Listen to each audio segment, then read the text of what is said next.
Je ne connais pas vraiment votre parcours professionnel de A à Z. Est-ce que vous pouvez nous en dire un peu plus? Comment est-ce que ça a commencé sur vous? Ouais. Où est-ce que ça va? Et voilà, Ok. des petits... Alors, avant de tout, je viens d'une famille d'agents. Ça veut dire que mon père, il était, pour raison anagraphique, pas pour autre chose, le premier agent en Italie. Ça veut dire qu'il a commencé à être agent en 1979, je pense, des choses comme ça. Nous sommes une famille d'avocats. On a un cabinet d'avocats à Rome. Et on a commencé, mon père, il a commencé à faire les droits sportifs, disons comme ça. Et dans quel temps il n'avait pas, les joueurs même, il n'était pas libre. Imaginez qu'il n'avait pas les fins de contrat, il était lié à vie avec un club. Et on parle de ce temps là-bas. Après, il commence la révolution des contrats, disons, juridiques pour libérer les joueurs. Surtout en Italie, a commencé en 1982. Et là, les joueurs, ils ont commencé à avoir des agents. Et mon père, il était avec Caliendo, c'est un autre, ils ont commencé ensemble, disons, à niveau graphique. Donc mon père, il était agent des joueurs de 1980, des joueurs à niveau de Falcao, Cerezo, Bruno Conti. Et après, à l'extérieur, il avait des joueurs comme Victor Munoz, qui était gallego. On commençait comme ça. Donc moi, dès petit, j'ai commencé à voir le foot. Dans le bain. Dans le bain, exactement. Et après, j'ai commencé à faire ce métier. J'ai fait l'université de droite et j'ai commencé de faire ce métier en 1994. J'avais 26 ans, 27 ans. Et les premiers joueurs que j'ai pris sont Nesta, Di Vaio, tous les Italiens, surtout les Italiens à Rome.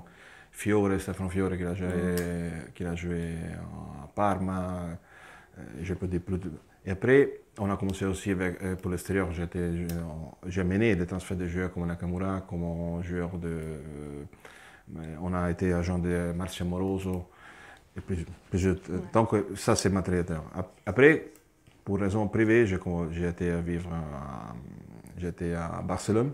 Okay. J'ai ma famille là-bas, ma femme, mes enfants. Et là, j'ai connu Thiago. Donc, Thiago Motta, je l'ai connu à Barcelone. On a commencé la relation là-bas à Barcelone. Et on est ici. Donc, ma territoire, c'est en Italie. L'extérieur, j'ai fait beaucoup de joueurs de l'extérieur, c'est-à-dire étrangers de l'Italie.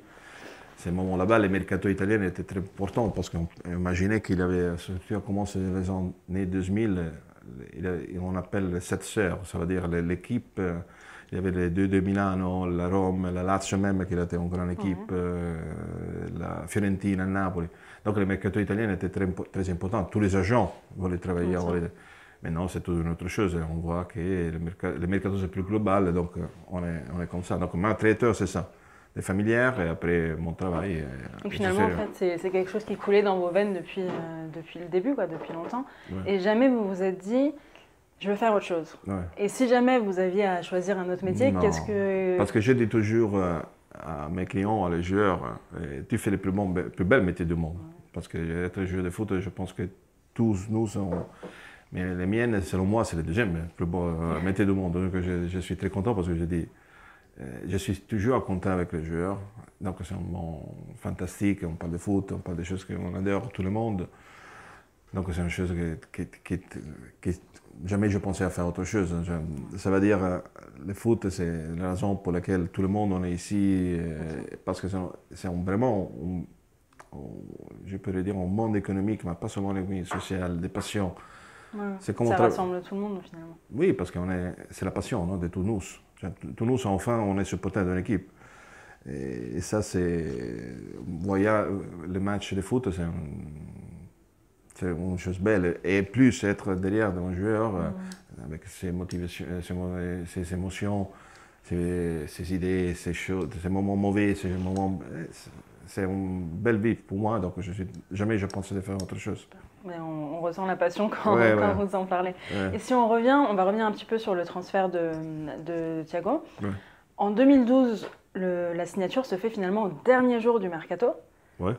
Il y a eu quelques difficultés. Qu'est-ce qui s'est passé finalement? Il a été incroyable ce transfert parce que l'Inter il ne voulait pas vendre dans ce moment là-bas parce qu'il était la pièce fondamentale du jeu de Ranieri. Même en janvier, 2-3 semaines avant le transfert, ils ont joué en derby contre le Milan, gagnant. Et Thiago, il était vraiment une des pièces fondamentales du jeu de l'Inter. Donc, il était très important pour eux. Et donc, avant, nous avons trouvé un accord avec le PSG pour être transféré, pas en janvier, mais disons en fin de la saison. Ça veut dire à juillet. Et Thiago, il voulait vraiment venir ici. Il a parlé avec le président, mais le président même, il voulait Moratti, je pense. Moratti, à commence, il voulait signer de nouveau le contrat pour rénover, mais Thiago, il avait pris la décision de venir vraiment ici, parce qu'il était contacté, il a parlé avec Carlo Ancelotti, avec Léo, il était son coach, Leonardo. Donc il connaît bien Leonardo, etc.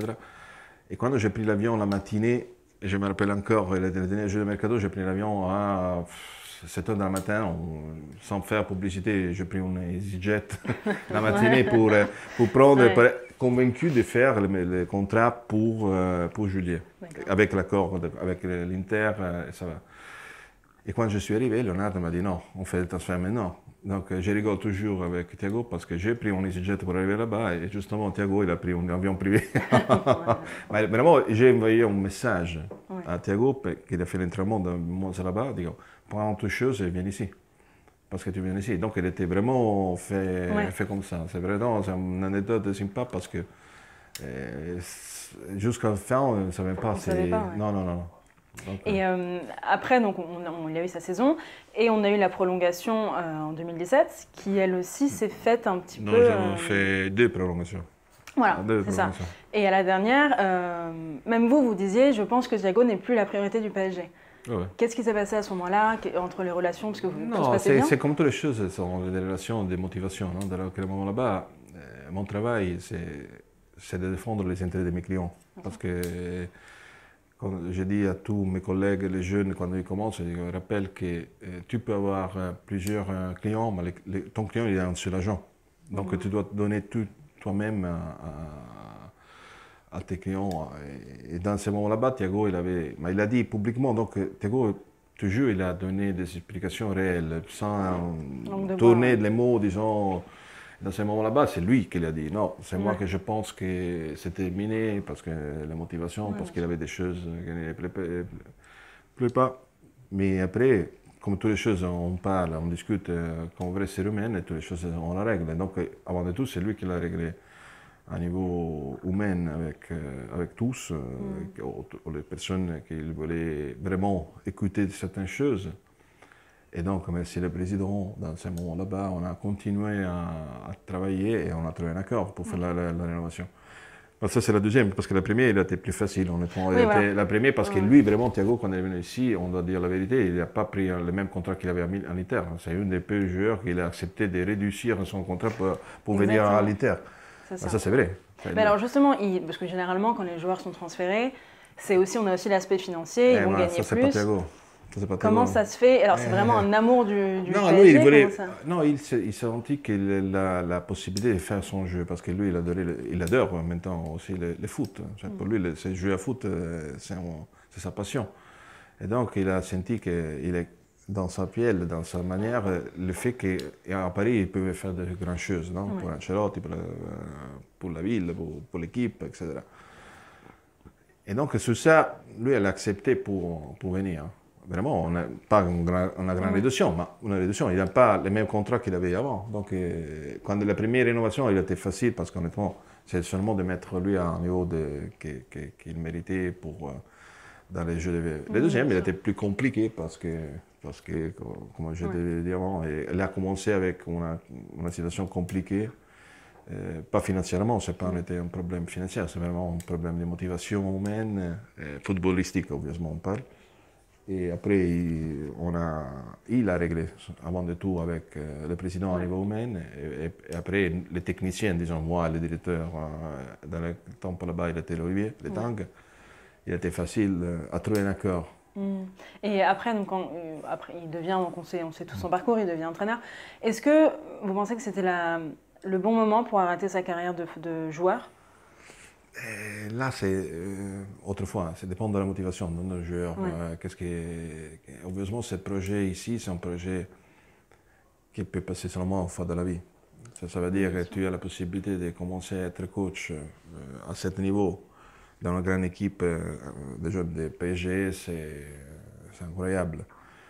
Après, c'est un challenge pour tout, pour montrer qu'il est capable de faire ce métier. Et je suis sûr qu'il sera capable parce qu'il a tout pour faire. Après ça, c'est normal qu'il avait déjà des offres pour continuer. Il avait des équipes qui l'ont contacté pour continuer à jouer, mais Thiago, quand il prend la décision, c'est ça. Il ne retourne pas. Donc, quand on a fait les dernières, nouveau contrat, qui est aussi là-bas, il y a eu des problèmes avec le PSG, qu'il y avait des moments que les contrats, étaient compliqués là. Mais enfin, l'accord, il a été fait et lui, ces 2 ans comme coach, c'est une possibilité énorme pour lui. Donc, seulement, il est très convaincu et content de faire. Et l'accord, ça a été compliqué parce que le PSG ne voulait pas le laisser partir ou Non, parce qu'il était un problème avec le dernier moment, qu'un contrat qui a été envoyé n'était pas le même qu'on avait réglé, mais un quiproquo qu'enfin on a solutionné autrefois. Et après, on a trouvé la solution. Et lui, je répète, lui est très convaincu. J'ai vu hier après le match qu'ils ont joué à Youth League. Et lui, c'est vraiment très convaincu de sa choix. Et si jamais, parce que là, on sait qu'il avait envie de rester au PSG, si ça n'avait pas été possible, à votre avis, il aurait été vers quel club? Il aurait pu entraîner vers quel club ou continuer? Ça dépend. Avant de tout, on doit arriver à être coach professionnel. Donc, pour le moment, lui, il a pris le titre de UEFA, donc on a des choses à faire encore avant de penser à qu'est-ce qu'il fait. Donc, ce n'est pas le moment pour décider qu'est-ce que le premier but, c'est de faire le mieux possible avec ces jeux qu'il a maintenant, qui sont vraiment je définirais des héros, non? Des choses incroyables. Ils sont des garçons qui ont fait des choses incroyables. Ils sont plus jeunes que les autres. Ils gagnent des matchs qui ne sont pas faciles à gagner. Ils sont incroyables. Donc c'est une grande expérience. Et la prochaine année, il fera l'examen et les cours. Après, on verra. Mais je suis sûr qu'il obtiendra les titres de UEFA Pro. Donc on a des temps encore pour décider. Ce n'est pas le moment encore. Seulement penser. D'accord. Mais vous, en fait, vous êtes encore son agent, même en tant qu'entraîneur, il garde son agent. Les coachs, ils ont des agents. Donc, c'est légitime.